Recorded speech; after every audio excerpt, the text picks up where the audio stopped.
അമ്മ മാതാവിനും തിരുക്കുമാരനും 1000 നന്ദി. എൻ്റെ പേര് ഷീബ. ഞാൻ അയർലൻഡിലാണ് വർക്ക് ചെയ്യുന്നത്. 2024 ജനുവരിയിലാണ് ആദ്യമായിട്ട് ഞാൻ ഉടമ്പടി എടുക്കുന്നത്. എൻ്റെ ഒരു കൂട്ടുകാരി, അവിടെ ഒരു ഹൈന്ദവ കൂട്ടുകാരിയാണ്. അവൾ പറഞ്ഞു നാട്ടിൽ പോകുമ്പോൾ ഉടമ്പടി എടുക്കണമെന്ന് പറഞ്ഞു. ഞാൻ അതിൻ്റെ ഭാഗമായിട്ട് ഞാൻ വന്നു. എനിക്ക് ഉടമ്പടി എടുക്കാൻ എനിക്കൊരു ഐഡിയ ഇല്ലായിരുന്നു. പക്ഷേ ഇവിടുത്തെ ഇതൊക്കെ കണ്ടപ്പോൾ എനിക്കൊന്ന് ഉടമ്പടി എടുത്തിട്ട് പോകാം എന്ന് പെട്ടെന്നായിരുന്നു ഇന്ന് ഉടമ്പടി എടുക്കാമെന്ന് വെച്ച് ഞാൻ ഉടമ്പടി എടുത്തു. എനിക്ക് ഉടമ്പടിയെക്കുറിച്ച് ഒരു അവയർനെസ് ഒന്നും ഇല്ലായിരുന്നു. ചെന്നിട്ട് അവളോട് ചോദിക്കാം, പിന്നെ എല്ലാം കണ്ടു പഠിക്കാമെന്ന് ഓർത്തിട്ട് ഞാൻ പോയി. പിന്നെ അവിടെ ചെന്നപ്പം 2 വർഷം ഓൾറെഡി ഞാൻ അവിടെ വർക്ക് ചെയ്തിട്ടുണ്ട്. ഇത് 3ാമത്തെ പ്രാവശ്യമായിരുന്നു ഞാൻ ചെന്നത്. അപ്പോൾ എനിക്ക് ഫ്ലൈറ്റിൽ യാത്ര ചെയ്ത് വലിയ പ്രശ്നങ്ങളൊന്നും ഇതുവരെ ഉണ്ടായിട്ടില്ലായിരുന്നു. അങ്ങനെ ഞാൻ ഉടമ്പടി എടുത്തൊക്കെ ചെന്നപ്പം എനിക്ക് ചെവിക്ക് ഭയങ്കര മൂളിച്ച. അപ്പം ഞാനിത് ജെറ്റ് ലാഗ് അതിൻ്റെ എന്തെങ്കിലും ഇഷ്യൂ ആയിരിക്കും എന്ന് ഓർത്തിട്ട് ഞാനത് കാര്യമാക്കിയില്ല. പിന്നെ 2 ദിവസം കഴിഞ്ഞ് 3 ദിവസം കഴിഞ്ഞ് പിന്നെ എനിക്ക് മാറുന്നില്ല. ഒരാഴ്ചയായിട്ടപ്പം ഭയങ്കര ചെവിക്ക് മുകളിൽ ഡ്യൂട്ടി ചെയ്യുമ്പോൾ ഭയങ്കര ബുദ്ധിമുട്ട്. വെള്ളം ഒഴിച്ചും പിന്നെ ഇയർ ഡ്രോപ്സൊക്കെ ഒഴിച്ച് നോക്കി ഒന്നും രക്ഷയില്ല. അങ്ങനെ ഞാനിത് 1.5 ആഴ്ച കൊണ്ട് നടന്നു. അപ്പോൾ എൻ്റെ ഫ്രണ്ട്, ആ കൂട്ടുകാരി തന്നെ പറഞ്ഞു, നീ ഉടമ്പടി എടുത്തല്ലേ, മാതാവിൻ്റെ തൈലം നിൻ്റെ കയ്യിലുണ്ടല്ലോ, നീ അത് വിശ്വാസപ്രമാണം ചൊല്ലിയിട്ട് നീ തേക്കാൻ പറഞ്ഞു. അപ്പോൾ ഞാൻ ഡ്യൂട്ടി കഴിഞ്ഞ് വന്നിട്ട് ഞാനിതുപോലെ തന്നെ വിശ്വാസപ്രമാണം ചൊല്ലിയിട്ട് തൈലം എടുത്ത് തേച്ചിട്ട് കിടന്നുറങ്ങി. പിറ്റേന്ന് രാവിലെ അത്ഭുതം എന്ന് പറഞ്ഞാൽ മതി, അത് മൂളിച്ചൊക്കെ കംപ്ലീറ്റ് മാറി. പിറ്റേന്ന് ഞാൻ ശ്രദ്ധിക്കുമായിരുന്നു മൂളിച്ച പിന്നെയും വരുന്നുണ്ടോ, റിക്കറൻറ്റ് വരുന്നുണ്ടോ. പക്ഷേ അത് കഴിഞ്ഞിട്ട് ഇതുവരെ എനിക്ക് മൂളിച്ച വന്നിട്ടില്ല. അതുപോലെ തന്നെ എനിക്ക് ആ പ്രാവശ്യം വന്നപ്പോൾ സിസ്റ്റ് ഉണ്ടായിരുന്നു. ഓവറിയൻ സിസ്റ്റ് 3.5 സെൻറ്റിമീറ്റർ ആയിരുന്നു. അപ്പം അവർ ഹോർമോണൽ ടാബ്ലറ്റ്സൊക്കെ തന്നു, അത് ചെറുതാകാൻ വേണ്ടിയിട്ട്. പക്ഷെ അത് കഴിക്കുമ്പോൾ വണ്ണം വെക്കും, അതാണ് അതിൻ്റെ പ്രശ്നം. എനിക്ക് ഓൾറെഡി തന്നെ നല്ല വണ്ണം ഉണ്ടായിരുന്നു, കാരണം സിസേറിയൻ കഴിഞ്ഞപ്പോഴൊക്കെ വണ്ണം ഉണ്ടായിരുന്നു. അത് കഴിഞ്ഞിട്ട് ഞാൻ ഈ ടാബ്ലറ്റും കൂടി കഴിച്ചിട്ട് ഒന്നുകൂടി സൈഡ് എഫക്റ്റ് എന്തെങ്കിലും വരുമോ എന്ന് പേടിച്ചിട്ട് മാതാവിൻ്റെ ഉപ്പും തൈലവും മാത്രമായിരുന്നു ഞാൻ ആശ്രയിച്ചത്. കഴിഞ്ഞ വർഷം വന്നപ്പോൾ എനിക്ക് കൊച്ചിൻ്റെ ആദ്യ കുർബാന, ആ ടെൻഷനിൽ എനിക്ക് ഫിസിക്കൽ ചെക്കപ്പ് ഒന്നും ചെയ്തില്ല. ഇപ്രാവശ്യം വന്നപ്പോൾ മെഡിക്കൽ ചെക്കപ്പ് ചെയ്തപ്പോൾ അത് 12 mm ആയിട്ട് ചുരുങ്ങി.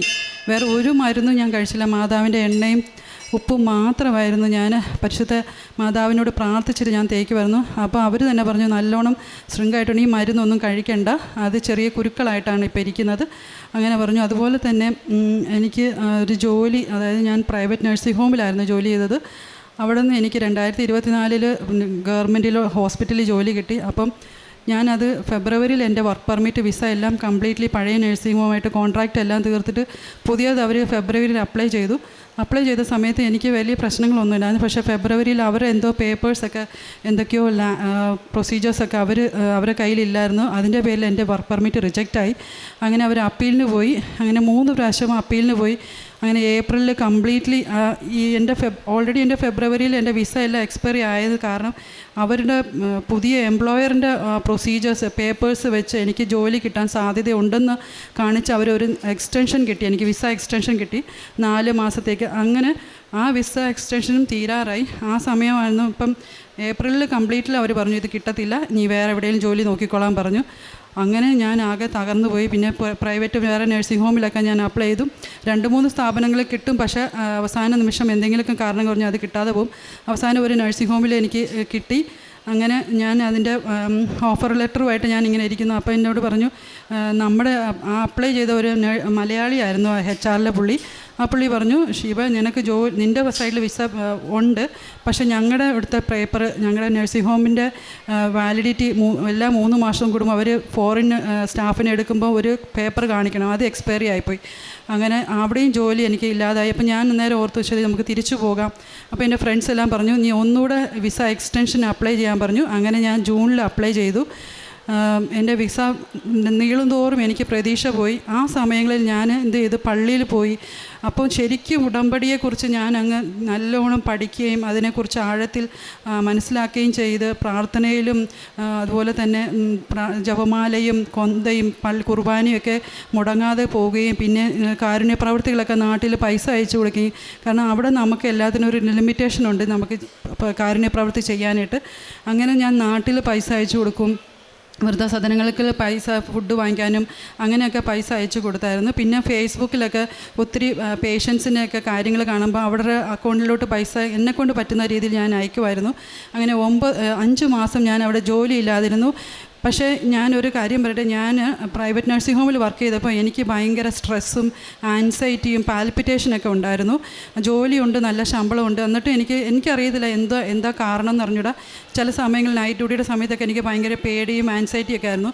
ഉടമ്പടി എടുത്തു. ഞാൻ 5 മാസം ജോലിയില്ലാതിരുന്നത്. എനിക്ക് ഒരു ദിവസം പോലും എനിക്ക് ആൻസൈറ്റിയോ പാൽപിറ്റേഷനോ ടക്കിക്കാടിക്കോ ഒന്നുമില്ലായിരുന്നു. അത് മാതാവിൻ്റെ അത്ഭുതം എന്ന് പറഞ്ഞാൽ മതി, മാതാവിൻ്റെ കൃപ കൊണ്ട് മാത്രം. എല്ലാവരും ചോദിക്കും എങ്ങനെ നീ ഇത്രയും ധൈര്യമായിട്ടിരിക്കുന്നു. അത് എനിക്ക് അറിഞ്ഞുകൂടാ, എൻ്റെ മാതാവിൻ്റെ കൂടെയുണ്ട്. അങ്ങനെയായിരുന്നു ഞാൻ പറഞ്ഞത്. എനിക്ക് ഒരു മെഡിക്കലി ഞാൻ തോന്നുന്നു ചില സമയം എനിക്ക് ആ രോഗമുണ്ടോ ഈ രോഗമുണ്ടോ. പക്ഷേ ആ 5 മാസം ഞാൻ ജോലിയില്ലാതിരുന്നിട്ട് എനിക്ക് ഒരു പ്രശ്നവുമില്ല, ഒരു പനി പോലും എനിക്ക് വന്നില്ലായിരുന്നു. ദൈവത്തിനും ദൈവമാതാവിനും 1000 നന്ദി. അതുപോലെ തന്നെ എൻ്റെ സെപ്റ്റംബറിൽ എൻ്റെ വിസ എക്സ്റ്റൻഷൻ കിട്ടി. നവംബറിൽ ഞാൻ വീണ്ടും അവരെ സമീപിച്ചു. എനിക്ക് വിസ വന്നു. നിങ്ങൾ കാരണമല്ല എൻ്റെ ജോലി നഷ്ടമായത്, ഞാൻ ജോലിയില്ലാതെ വിസ ഇല്ലാതെ ഇവിടെ നിൽക്കുന്നു എന്ന് പറഞ്ഞു. ഇപ്പോൾ നിങ്ങൾക്ക് വിസ കിട്ടി, നിങ്ങൾക്ക് എനിക്ക് വേണ്ടി ജോലി അപ്ലൈ ചെയ്യാൻ പറ്റുമെന്ന് അവർ പറഞ്ഞു. ഒരാഴ്ച സമയം തരാൻ പറഞ്ഞു. പക്ഷേ അവർ പിറ്റേന്ന് തന്നെ അവർ ലൈൻ മാനേജറോട് സംസാരിച്ചു. എനിക്ക് വീണ്ടും വർക്ക് പെർമിറ്റ് അപ്ലൈ ചെയ്തു. അങ്ങനെ 10 ദിവസത്തിൽ എനിക്ക് ആ ജോലി തിരിച്ചു കിട്ടി. എനിക്ക് എത്രയെന്നില്ലാതെ നന്ദിയുണ്ട് മാതാവിനോട്. അവിടെ ഞങ്ങൾക്ക് കോർക്കിലൊരു ലോക്കൽ കൃപാസന ഒരു ഗ്രൂപ്പുണ്ട്. എല്ലാ മാസവും ഞങ്ങൾ അഖണ്ഡ ജപമാല, ഞങ്ങൾ ലീവ് ഓഫൊക്കെ എടുത്ത് റെഡിയാക്കി ഞങ്ങൾ അഖണ്ഡ ജപമാല 1 വർഷമായിട്ട് മുടങ്ങാതെ ഞാനത് പങ്കെടുക്കുന്നു, പ്രാർത്ഥിക്കുന്നുണ്ട്. അവിടുത്തെ കഴിഞ്ഞ മാസം വരെയും ഞാൻ കൂടിയിട്ട് ഈ മാസം ഞാനില്ല. അപ്പോൾ അടുത്ത മാസം ചെല്ലുമ്പോൾ ഞാൻ അതിൻ്റെ ഓഫൊക്കെ റിക്വസ്റ്റ് ചെയ്ത് വന്നു. എനിക്ക് മാതാവും പരിശുദ്ധ അമ്മയും തിരുക്കുമാരും ചെയ്ത 1000 ബ്ലെസ്സിങ്സിന് ഞാൻ നന്ദി പറയുന്നു. എന്നെപ്പോലെ തന്നെ എത്രയോ പേര് ഇനിയും അവിടെ ഓരോ ആവശ്യങ്ങൾക്ക് വേണ്ടിയിരിക്കുന്നു. അവർക്ക് വേണ്ടിയെല്ലാം ഞങ്ങൾ പ്രാർത്ഥിക്കുന്നു. പരിശുദ്ധ അമ്മയ്ക്കും തിരുക്കുമാരും നന്ദി. അതുപോലെ കാരുണ്യ പ്രവർത്തികൾ ഞാൻ ഇപ്പോഴും അതുപോലെ നാട്ടിൽ ഞങ്ങളുടെ കൃപാസന ഗ്രൂപ്പ് വഴി ചില സന്നദ്ധ സഹകരണങ്ങൾക്ക് ഞങ്ങൾ പൈസ അയച്ചു കൊടുക്കും. അതുകൂടാതെ അവിടെ എന്തെങ്കിലും രോഗികളായ കുറേ പേഷ്യൻസ് ഉണ്ട്, അവർക്ക് ഞങ്ങൾ അത്യാവശ്യം ഈ തൈലവും പത്രവും ഒക്കെ കൊടുക്കാറുണ്ട്. പേഷ്യൻസ് ആകുമ്പോൾ അവർ വേഗം വാങ്ങിക്കും, ബാക്കിയുള്ളവർ അങ്ങനെ പ്രോത്സാഹിപ്പിക്കത്തില്ല. അങ്ങനെ പേഷ്യൻസിന് ഞങ്ങൾ പത്രമൊക്കെ കൊടുക്കും. ഇംഗ്ലീഷ് പത്രമൊക്കെ ഞാൻ ഇവിടുന്ന് വാങ്ങിച്ചുകൊണ്ട് പോയി കൊടുത്തിട്ടുണ്ട്. ഇതാണ് എൻ്റെ പ്രേക്ഷിത പ്രവർത്തനം. ദൈവത്തിനും തിരുക്കുമാരനും പരിശുദ്ധ അമ്മയ്ക്കും നന്ദി. സങ്കീർത്തനങ്ങൾ 63, 7, 8 തിരുവചനങ്ങൾ. അവിടുന്ന് എൻ്റെ സഹായമാണ്, അങ്ങയുടെ ചിറകിന് കീഴിൽ ഞാൻ ആനന്ദിക്കും. എൻ്റെ ആത്മാവ് അങ്ങയോട് ഒട്ടിച്ചേർന്നിരിക്കുന്നു, അങ്ങയുടെ വലതുകരം എന്നെ താങ്ങി നിർത്തുന്നു. ഷിബ റഫേൽ എന്ന ഈ സഹോദരി തൻ്റെ ഉടമ്പടി ജീവിതത്തിൽ ലഭിച്ച 2 പ്രത്യേക അനുഗ്രഹങ്ങളെ അമ്മയുടെ തിരുനടയിൽ സന്തോഷത്തോടെ നന്ദിയോടെ സാക്ഷ്യപ്പെടുത്തുന്നു. ആദ്യത്തത് ലഭിച്ചത് ഒരു ശാരീരിക സൗഖ്യമാണ്. സിസ്റ്റിൻ്റെ രോഗക്ലേശത്താൽ ഏറെ വേദനിച്ചിരുന്ന സഹോദരി ഉടമ്പടി തൈലം പൂശി പ്രാർത്ഥിച്ചതിലൂടെ മറ്റ് മരുന്നോ ചികിത്സയോ ഒന്നും എടുക്കാതെ അത് വളരെ ചുരുങ്ങിപ്പോയതിൻ്റെ സാക്ഷ്യമാണ് നമ്മളോട് പങ്കുവച്ചത്. രണ്ടാമത്തത് ജീവിതം വല്ലാത്ത പ്രതിസന്ധിയിലായ, തൊഴിൽ നഷ്ടപ്പെട്ട, വിസ പുതുക്കാനാവാതെ ക്ലേശിച്ച കാലത്തെ ഒരു സാക്ഷ്യമാണ്. അതിൻ്റെ മുഴുവൻ ക്ലേശാവസ്ഥകളും പ്രതിസന്ധികളും മകൾ തന്നെ സൂചിപ്പിച്ചു.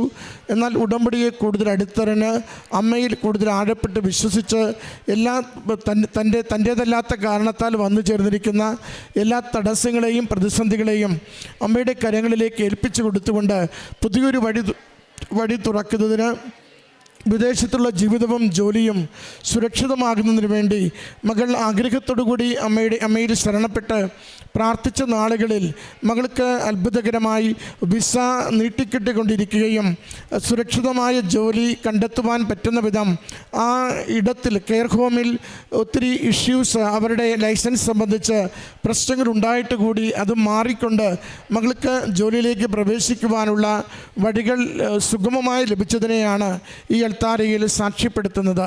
മാസങ്ങളോളം ജോലി നഷ്ടപ്പെട്ട് നാട്ടിലേക്ക് തിരികെ പോരേണ്ടി വരുമെന്ന് കരുതിക്കൊണ്ട് വലിയ മാനസികമായ സംഘർഷങ്ങളിലൂടെ യാതൊരു ഓപ്പണിങ്ങുമില്ലാത്ത വിഷമതകളിലൂടെ സഹോദരി കടന്നുപോയപ്പോൾ ആശ്രയിച്ചത് മുഴുവനും ഉടമ്പടി ജീവിതത്തിനും ഉടമ്പടിയുടെ ആത്മീയ മേഖലകൾ കുറെ കൂടി ശക്തിപ്പെടുത്തി ബലപ്പെടുത്തുന്നതിനുമാണ്.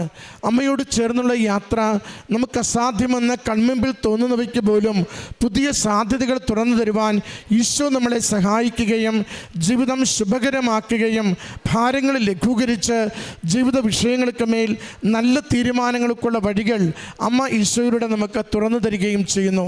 അതിൻ്റെ സാക്ഷ്യമാണ് ഈ സഹോദരി ഈ അൾത്താരയിൽ പങ്കുവച്ചത്.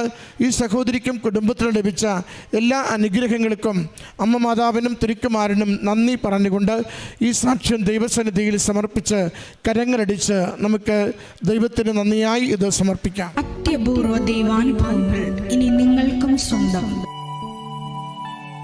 ഈ യൂട്യൂബ് ചാനൽ ഇതുവരെ സബ്സ്ക്രൈബ് ചെയ്തിട്ടില്ലെങ്കിൽ ഇപ്പോൾ തന്നെ സബ്സ്ക്രൈബ് ചെയ്യുക. ഈ വീഡിയോ ഇപ്പോൾ തന്നെ നിങ്ങളുടെ സുഹൃത്തുക്കൾക്ക് ഷെയർ ചെയ്തുകൊണ്ട് കർത്താവിൻ്റെ പ്രേക്ഷിതരാകുക.